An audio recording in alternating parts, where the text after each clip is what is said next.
You're about to play an unfinished level from The Last of Us Part 2.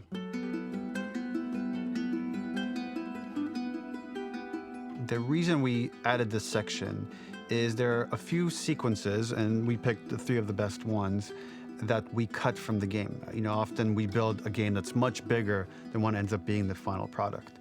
They were months away from being finished, but we wanted to give you an insight of what it's like when we built a game, because often we have this whole thing constructed and it doesn't have final art or audio or dialogue. And here you get to see the building blocks of what it's like when we first string a bunch of these levels together. This is the intro to the first deleted level, and this one is the roughest of the 3. We wanted to show more of how Jackson operates. So this is the festival where Ellie ultimately kisses Dina. This sequence would have come very late in the game as a flashback sequence while you're in the farm with Dina. And we wanted to show what is the rest of Jackson doing, and wanted to put on the stick, make it interactive. So you could see when you're outside, there are all these almost like carnival games that you can play. You could mix drinks, you could play with these kids that are playing a sort of clicker Marco Polo, sit down and listen to conversations.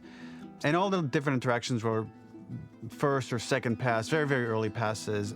The building blocks are there, but nothing is final. And ultimately, while we were very excited by this sequence, it's pretty fun and lighthearted. It just slowed things too much as we're barreling towards the end of the story at this point. So again, reminder, rough, missing audio, missing animation, missing gameplay tweaks, missing dialogue, but pretty representative of what it would have been. So enjoy.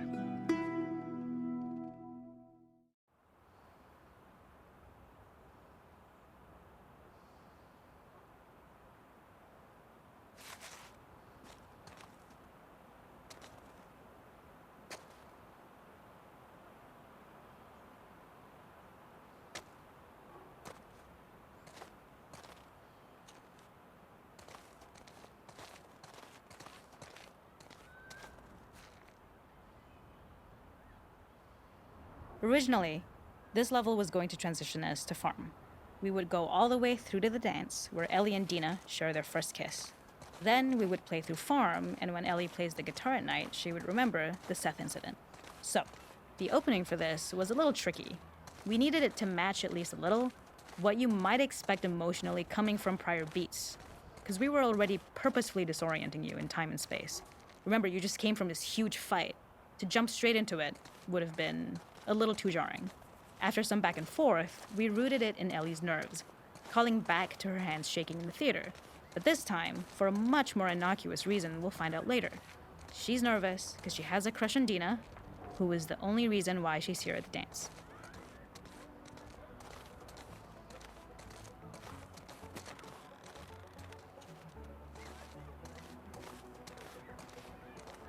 Something we really wanted to do was highlight the way their lives had turned upside down since she went down this path.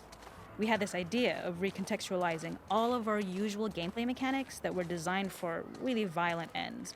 The workbench, door bashes, throwable weapons, and even the infected, which is my personal favorite. Peppered throughout the level are moments of levity or shared history, all the while seeing how happy and mundane they all were before her huge revenge odyssey.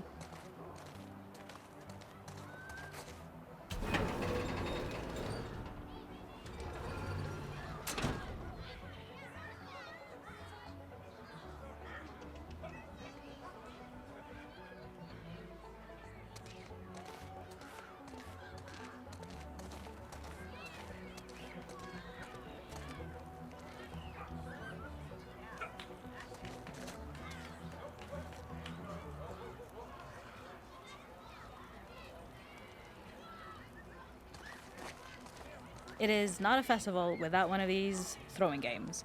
This one, of course, uses our throwable system where you're often chucking explosive things or stunning things, but for a more wholesome purpose, although some people take this game really seriously.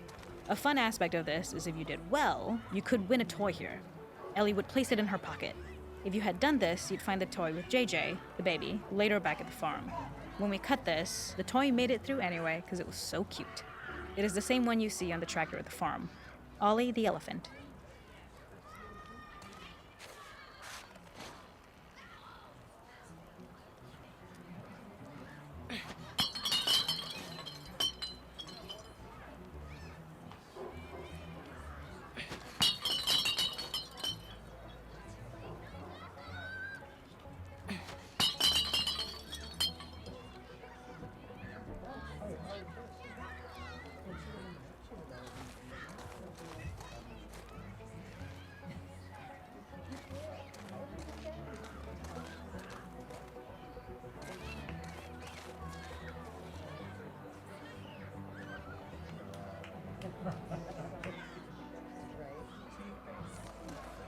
This is one of my favorite sections because I think that it achieves both the slice of life aspect of Jackson while also being a stark reminder of how dark the world that they live in really is.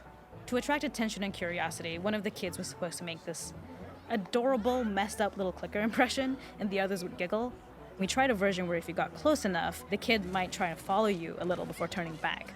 Since clickers are blind and move by echolocation, for this game of messed up tag, Ellie must close her eyes and listen for when the children give themselves away.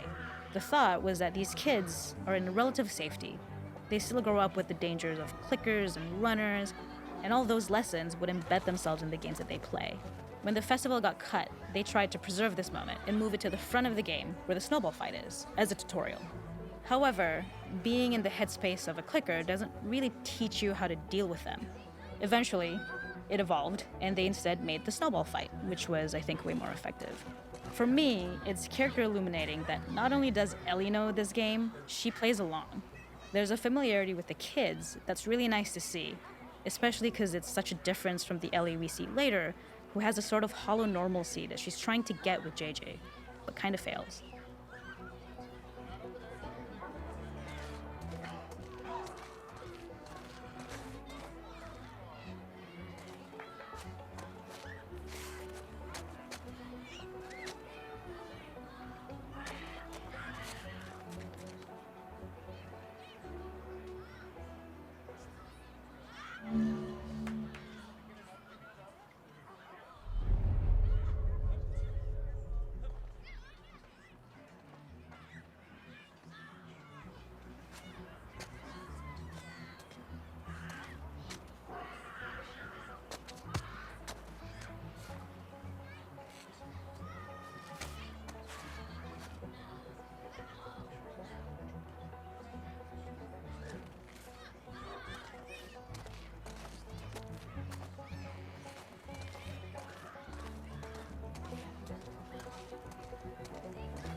There's a hidden spot at the back that was just a bit of fun. It was highlighting Jackson's normalcy with something we would find in a real world. In the back, you would find teenagers finding some alone time with each other in a dark corner of a party. It was rewarding the player for peeking into a hidden corner, but ultimately redirecting them back to the festival. We also had versions of them smoking weed here, despite Maria's consternation, probably having gotten it from Eugene.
We use our workbench a lot to make a lot of things that kill and maim and hurt people. Here, we had the silly idea of using the same feel, harkening back to the same animations, using the exact same UI to instead fix a drink. Like the workbench, you could pick your base, and then you could add something to it. And at the time, we had some different reactions from Ellie based on how strong you chose to make the drink. Something we wanted to prototype though, before it got cut, was picking up some ingredients around to add, like a lime or maybe a bottle of someone's favorite whiskey or salt, like you were earning upgrades. We also toyed with having Ellie carry around the drink you made and occasionally sip it, psyching herself up to go talk to Dina inside because she's nervous. It got too noodly though, because she would need to keep placing it somewhere before she did anything, so it would have ended up more trouble than it was worth.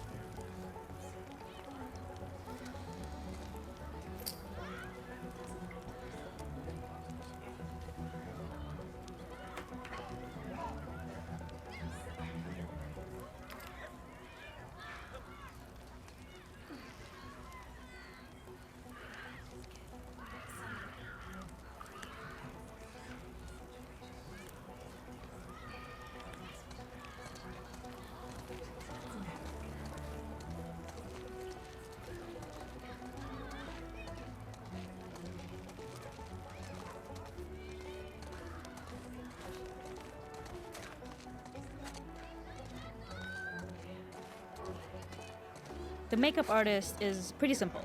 It's one of those little in-game scenes we peppered in to make it feel like Ellie had roots in the town.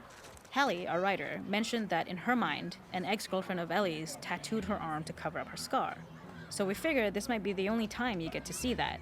We wanted to hint at it and allude to it and make it feel like there had been so much more that had been happening and so much more that Ellie threw away.